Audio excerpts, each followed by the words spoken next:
Hello, everyone, and welcome to the Our Line Starts podcast. If you can't see us, if you're just listening to this podcast, I told Darren Dreger and Keith Jones that this would be on TV, that they should dress up.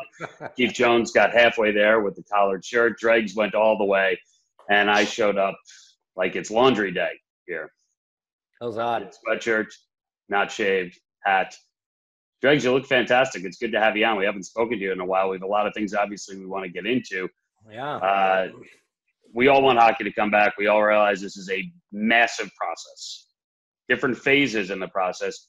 Phase one, that we are still technically in, the quarantine process. Next phase would be returning to facilities, trying to get some players, some staff in there. Where are we this week? What is going on this week where we could gain some more knowledge? Well, look, it's automatically, Liam, to be fair, it's impossible to identify a specific timeline as to when the NHL will be initiating phase two. And that starts with bringing players, as you mentioned, back to their NHL cities.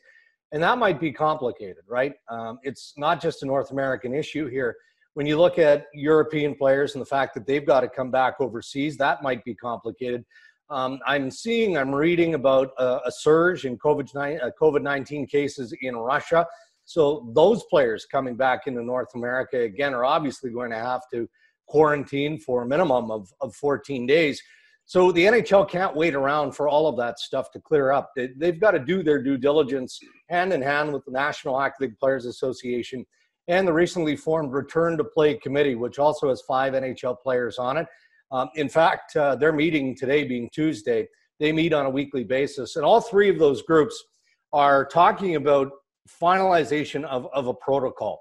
And that would be primarily related to phase 2. So what happens when all of these players and personnel flood back to their NHL cities? You know, simple things like social distancing, which we're all still doing, they're going to have to continue to do to some degree. You know, small gatherings. They're going to have to continue to work out and do things in small groups, you know, scheduled shifts so that you can manage all of those groups. They're going to have small dedicated team staff and personnel to work with those small groups. And then clearly sanitization of all of the training facilities is going to be paramount to the criteria that will be agreed to and established within this list of protocols. So this week, as we're having this conversation, that's what the NHL, the Players Association, and this Return to Play Committee are focused on. Hey, Dregs, Jonesy here. Good to see you, buddy. How closely is the NHL following what's going on with the UFC and NASCAR? Looks like it's getting close to returning. How important is it that those guys are successful in their returns? I think it's key, and they're following very closely, as you'd expect they would. I mean, from a marketing aspect, you know, the National Hockey League took great delight in the fact that the NFL went first with its virtual draft, loved every second of it, but I'm sure they gleaned some things that they'll do differently when, you know, they finally decide on when the NHL draft is going to be. But it is encouraging, I would think, from the decision makers of the National Hockey League when they look around some of the other reopenings around the world. And yeah, we're talking about specific sporting events here, but even the simple reality of reopening business to some degree, and you not seeing an immediate pushback, or when you are seeing a second wave or more than that of COVID-19, the NHL has the luxury of learning from that too, and they'll take their cues from that. So I think that there's a consistent trail of information, both back and forth, between the NBA, the National Hockey League, baseball, and the National Football League, to be sure. But there's also an equal amount of dialogue, guys, as you can understand and appreciate, between the levels of government in the United States, certainly here in Canada, federally and provincially, and then all of the health authorities that feed into that system. So every day I check on this, and every day there's a sense of encouragement from some of the things that we've already talked about that bode well for the NHL getting to a place sooner than later to initiate phase 2.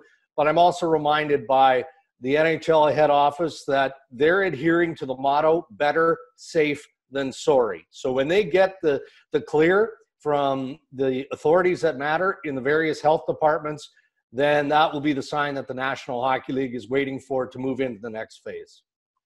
Yeah, and I think going along with better safe than sorry, and the idea that you would really rather not start something that you are going to have to ultimately stop in the middle. I look at the UFC. UFC return, they had a fighter that actually tested positive and then they continued. Now, they also, Darren, had 1,200 tests for around 300 people. So what is the league looking at in terms of testing? I know that's a big question. Yeah. But, I mean, you're talking about a league, a team sport. You're not talking about a handful of fighters for one night of competition. You're talking about several months of competition with massive teams, franchises on the move.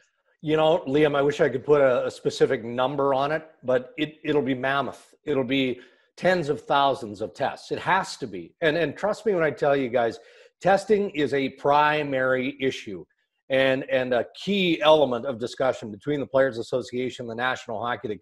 And again, they continue to work hand in hand in this. It's not like they're battling each other over some of these things. They're just trying to work through what is the best method of testing possible that's going to work for everyone.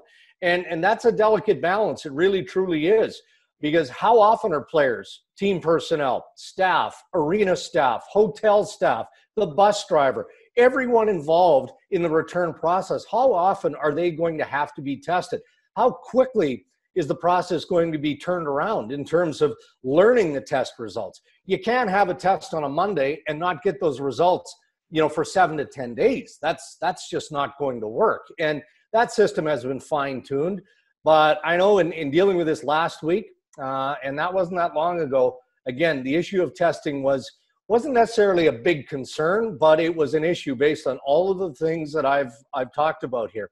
And it's hard to imagine a world, especially the world that we're all currently living in, where you bring big groups of people back together, teams in the National Hockey League, teams around Major League Baseball or the National Football League, without having consistent testing. And then that conjures up another issue, which is near and dear to every player's heart, and that's their families. We know that the Players Association isn't going to agree to any return to play protocol that doesn't allow for the player to see his children, his wife, his spouse, his family.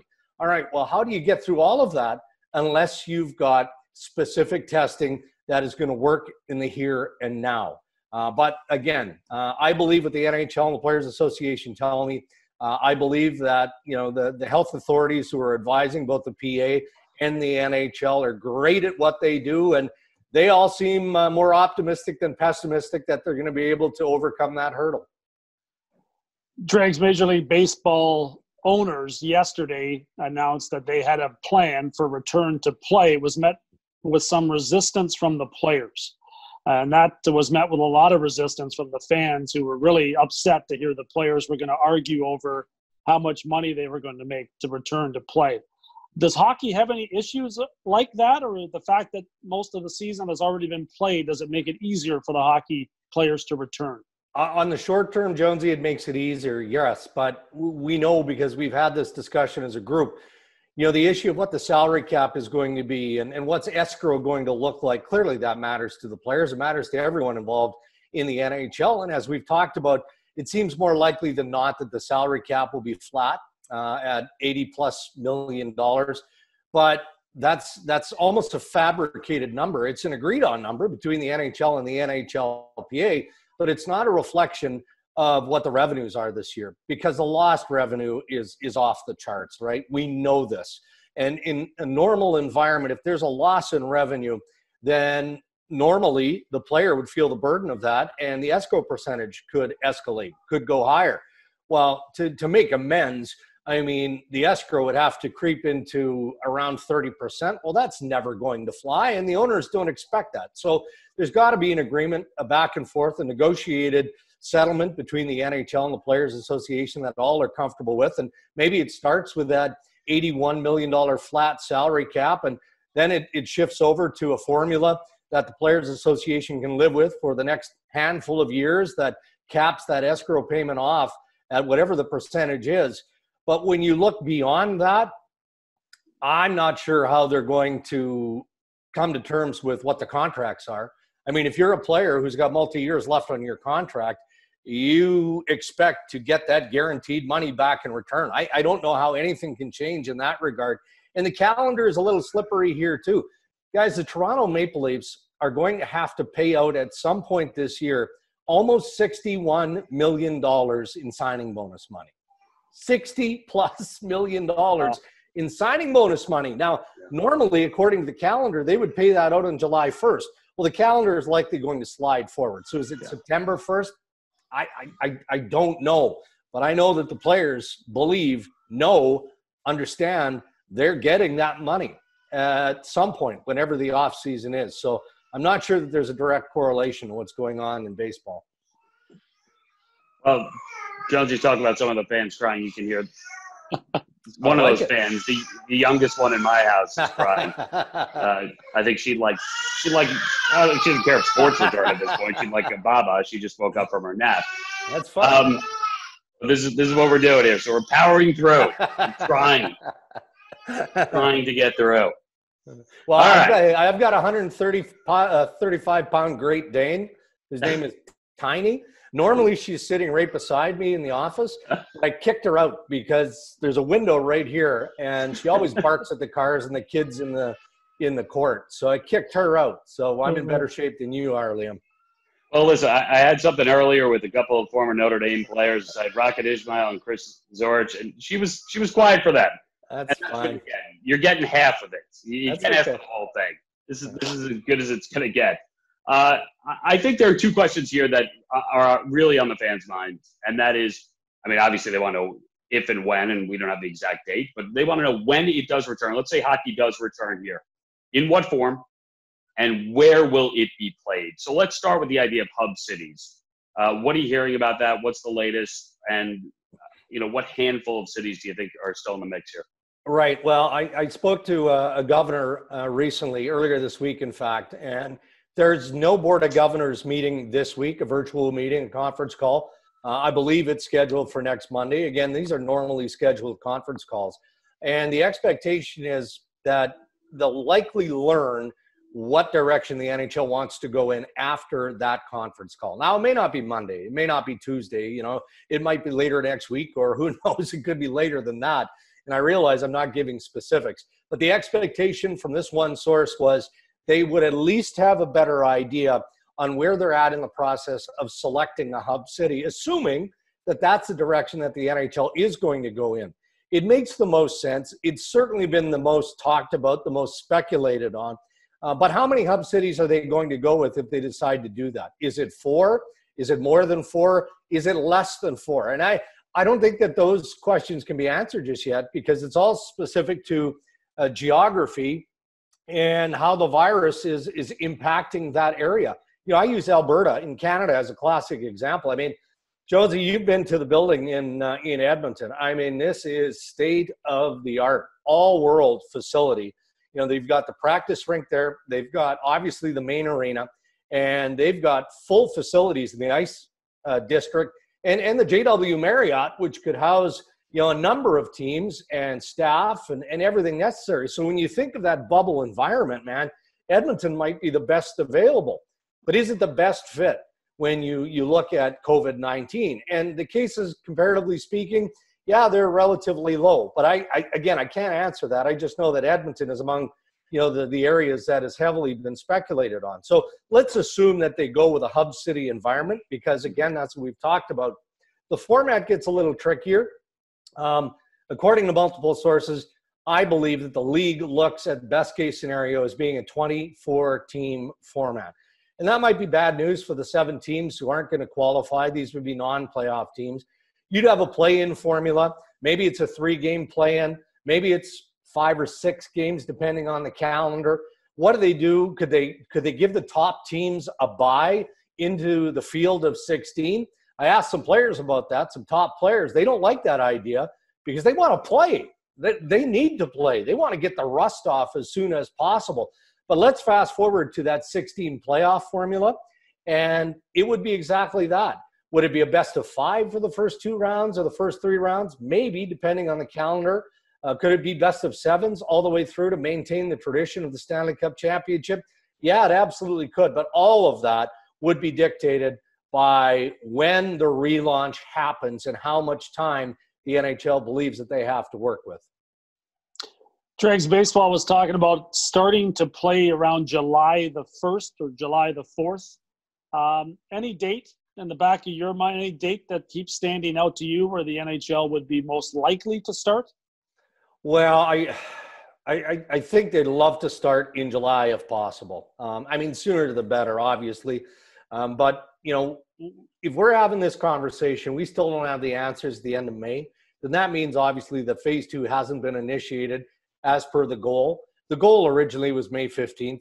That's lofty. That's not happening. So if you push, the goalpost to the end of May for bringing players back in phase 2, then you're likely going to need that self-isolation period of as much as 14 days.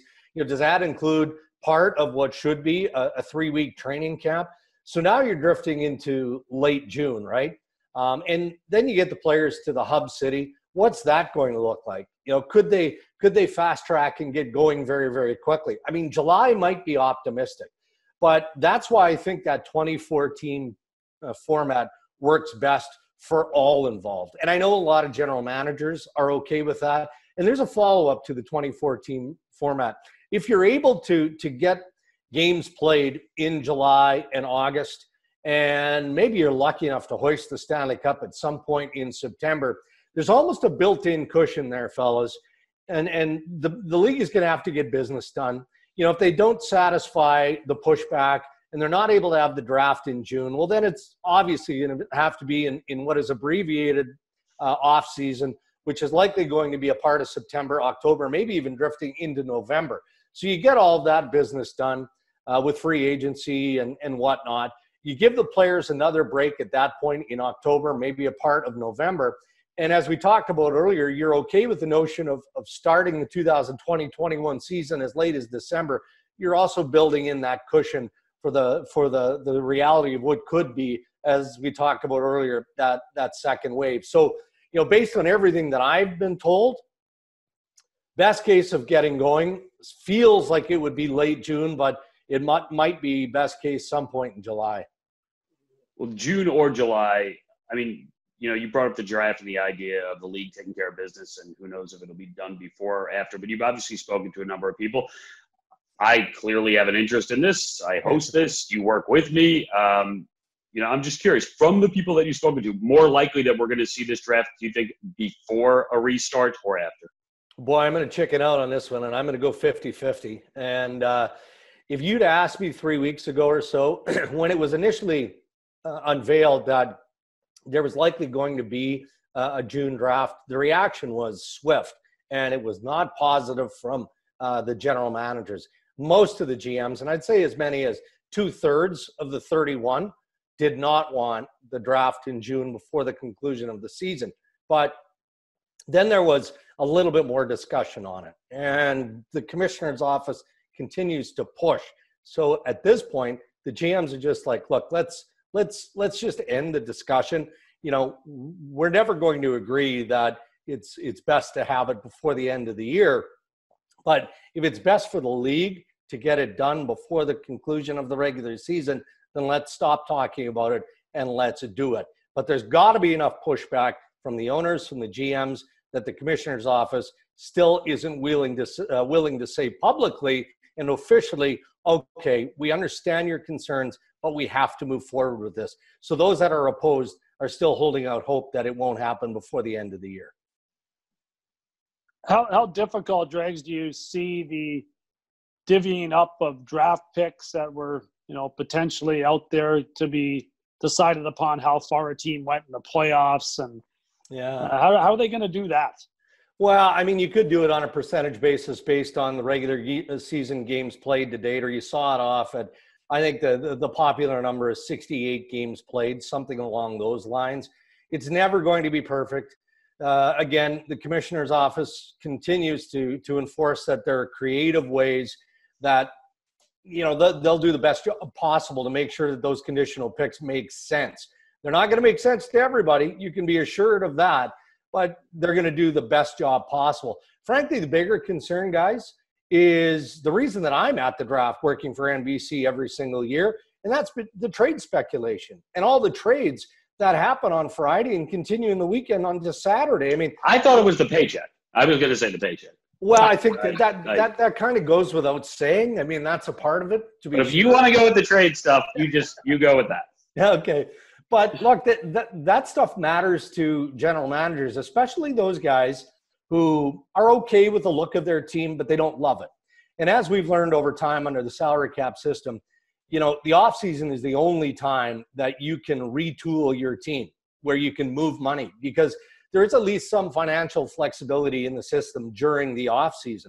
So there are teams that are not happy about the fact that there isn't going to be trading. I mean, how can you move a roster player when that roster player's got to be on the roster of the team that he's playing for to wrap up the rest of the regular season, whatever that is, and the Stanley Cup playoffs? So, for the cap teams, I don't think they like it, because they were hoping that they'd be able to use the environment of the draft to move some players, maybe improve their team, get a little bit younger if you're the Los Angeles Kings, or just flat out try and move out money. So that's a bigger issue, to be fair, for most teams than the conditional draft picks at this stage.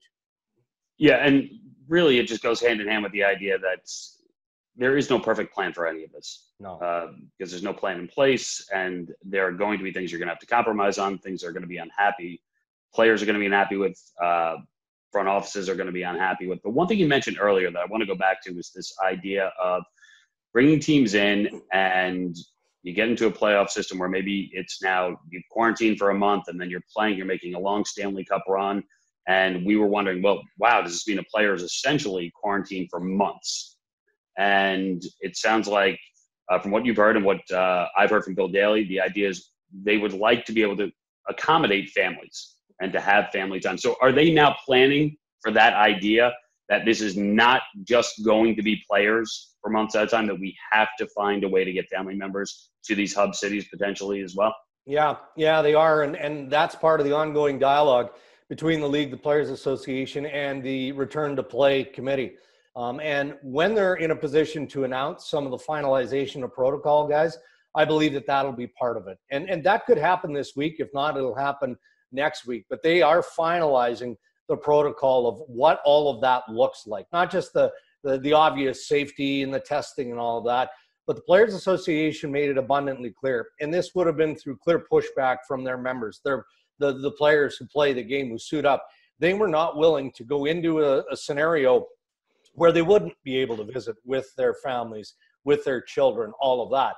So they made it pretty clear that there would be no agreement unless there was some form of access. And, then you get into the tricky analysis of this. Well, what does that mean? How do you develop a safe zone, if you will? Can you bring your families into a hub city and effectively quarantine them for 2 weeks, make sure they clear? They're going to have to be tested. Are you testing a 2-year-old? I mean, it gets complicated, obviously. And then the flip side to that is if it's easier to send a player back to his home, how do you do that if you're engaged in competition? It might work for some players, some depth guys. It's not going to work for your top players. These teams aren't giving these players up. And what if a player tests positive when he returns? How does he then re-enter that team environment? And let me follow up on that, because that could be part of the protocol as well, especially here in Canada. There's been a lot of back and forth on this. And I know Deputy Commissioner Bill Daly was quoted on this topic not that long ago, talking about, well, what if the inevitable seems to happen and a player tests positive? Do you shut down everyone in close proximity, now goes into self-isolation quarantine for 14 days before they can come back into that environment? It's a spicy meatball, as our good buddy Jamie McLennan likes to describe certain topics of discussion. And it's spicy because you've got varying opinion from infectious disease specialists, particularly here in Canada, from one province to the next. And then you've got the advisors, the health authorities who are working on a daily basis with the NHL and the Players Association, who are clearly giving the NHL and the Players Association a different opinion on that. Look, if it was a one and done, and what I mean by that, one player tested positive, I think we're potentially talking about something completely different. And that could be the cancellation of the rest of the season. Because, again, my opinion is it's somewhat inevitable that somebody in that environment is going to test positive, whether it's a player or a coach or a staff member or the bus driver. I mean, there's so many people who are going to have to be involved. So I think there's a difference of medical opinion here between those who might be advising the NHL, the Players Association, and what we might be getting from state authorities, or certainly here in Canada with some of the provincial advisors. I would think that some of the players and some of their families would be likely not to join them and would just stay where they're at. I think hockey's kind of in an interesting position, similar to what basketball would be in, where this is a short time span. It's not like baseball that's starting a season, or the NFL that's going to start a season and it's going to go along. They're just getting going. This is a tournament style. This would probably take, what do you think, Dregs, 50 days to complete? Probably. The 24 teams that would be involved in it. I mean, for NHL players, I would be inclined, if I was still playing, to think that I'd put the 50 days in away if I could win a Stanley Cup. And if I lost and came home early, 2 weeks into the thing, it wouldn't be a terrible thing either.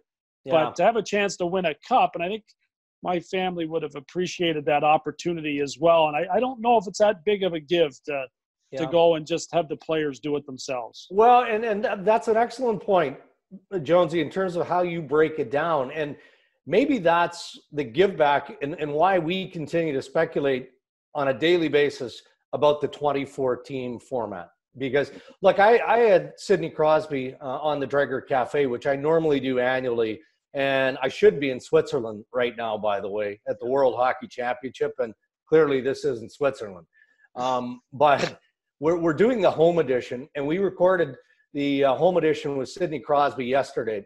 You'll get a snippet of it later today, and it'll air, and it'll be posted in its entirety tomorrow. But he and I openly talked about that 24-team format. And for him, he's on side with it. He likes the idea of a 24-team format, as long as it's not March Madness, as long as it's not a tournament, as long as you've got 4 rounds that adhere to the tradition of battling through to that Stanley Cup championship and the Stanley Cup being hoisted.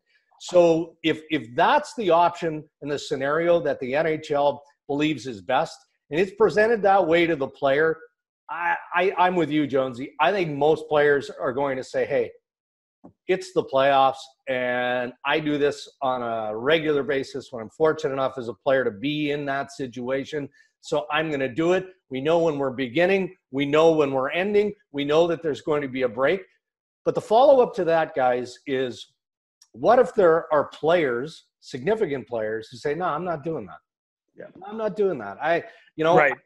I still want an opportunity to have my family nearby. No different that I would have in the home games, in my home NHL city when we're in the Stanley Cup playoffs. I don't know that that's going to happen. I'd be surprised if it didn't happen, but that's going to be. But yeah, it really only takes a few. I mean, and that's it. Yeah. But what if you had like a system in place if you got through the first couple of rounds? Right. And then as things got bigger, maybe you bring in, it's less people, of course, because it's less teams involved. You get down to the final 4. Maybe you have some incentives like that you could put in. I mean, I think there's options there that could be, I think, rather easily handled with conversation and seeing how many players would agree to that. I played on teams where when playoffs came around, we were taken at home. When we're playing home games, we were taken to a hotel just to stay focused on the games that we had to play. And the playoffs are a big deal. Then winning a Stanley Cup is still a huge deal. So even under these unique circumstances. Yeah. All of that is being discussed. And to that point, Jonesy, I'd be surprised if, in fact, I know that there's got to be some form of an allowance, even though it's 50 days or around 50 days. I'm sure it would be an issue of concern, an area of concern that the players would raise. And I'm sure that the National Hockey League has come up with some form of scenario to appease the player in that event.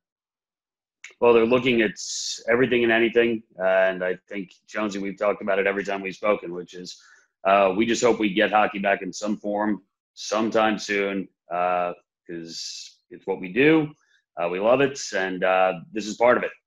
Love chatting to you guys, but obviously would like to be chatting about some games sometime soon. So, Jonesy, always good to see you. Dregs, thanks so much for doing this. Really appreciate it, guys. Stay safe, okay? All right, guys. See you guys. Yeah, I'm just looking forward to shaving. I like it. Keep the goatee. It's working. You look mean. It's Jordan 92 at the Olympics. Okay. You're rocking it. All right. Take care, Bye, Jack. guys.